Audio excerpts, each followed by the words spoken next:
Ito ang yarda ng Saudi Al Faris dito sa Jubail, Saudi Arabia. Ito yung existing yard, ito yung expansion yard nila. Ito. Ano yung mga trailer. Ito, may mga container van. Expansion yard to dito sa Jubail area. Yun, yung boom na yan, 700 tons yan.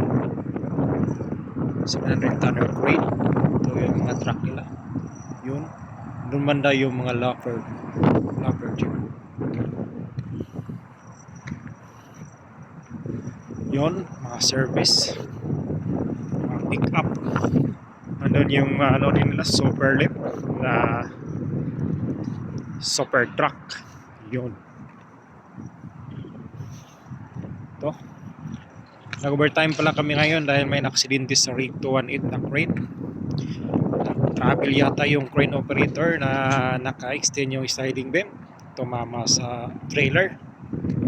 Mali ang sliding beam. Malaking problema sa operator. Ito.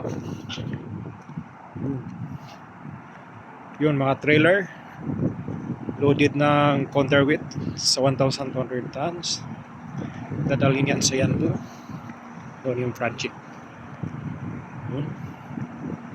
Doon yung welding shop, workshop. Doon.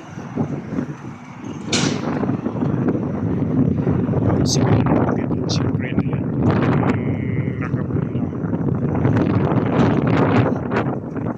Ito ang yard namin dito sa Jubail, Saudi Al Faris.